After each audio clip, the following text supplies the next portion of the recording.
Let's end on something silly and stupid. Maybe this will be a little bit of a couple of minutes of amusement. People remember Sean Spicer. He always wore suits that didn't fit. He came out immediately in 2016 and told, massive hysterical lies. He lied about the crowd size at Trump's inauguration. He was this great, he was kind of like one of the first cultural figures of fun and amusement in the Trump era. Trump hated him, and he was stressed, sad, and beleaguered, but, of course, just an absolutely disgusting functionary. Pointer of the term Holocaust centers. I don't remember that. What did he say, Brian? What did he say? You described death camps as Holocaust centers. I don't remember the context. I just remember the term. That's exactly like he would be the guy who would be. That's a signature Spicerism. And it's great because he really would be the guy that it's like, I could just as easily be doing press for Christian Democrats, but Hitler's here, and the Holocaust centers are very efficient and modern run while he's sweating. And I think apparently also that Trump was so dissatisfied with him that he didn't get invited on a trip to meet the Pope. It's like one of the few Catholics working in the administration and did not get to sit with the Pope. Just to be a dick.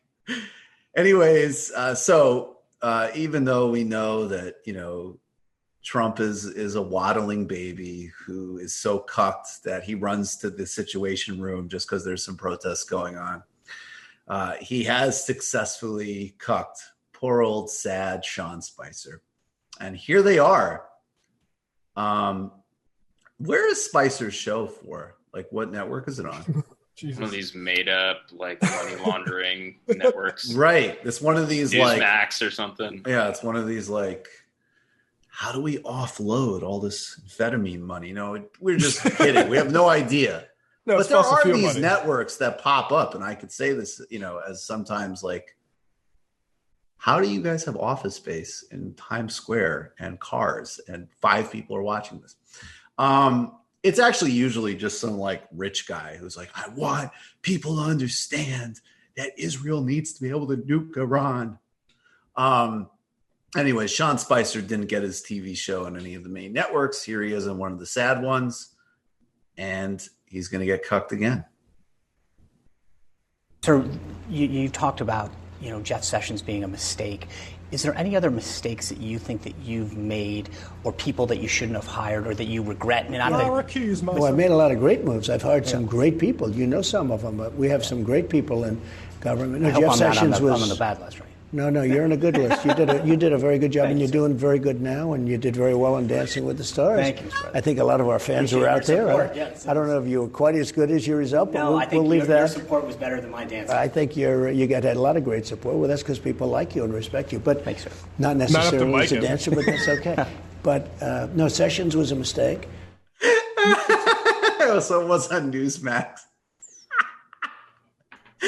So Trump is like, all right, here's a cookie, but you made a fool of yourself on Dancing with the Stars. I recuse myself. I recuse myself. I never called him a dumb Southerner. Being from the South is great. I love it, actually. I love the Southern people. I don't even associate dumbness with being from the South. Him just begging Trump to call him a good boy is just so sad to me. So pathetic. That's how he got where he is.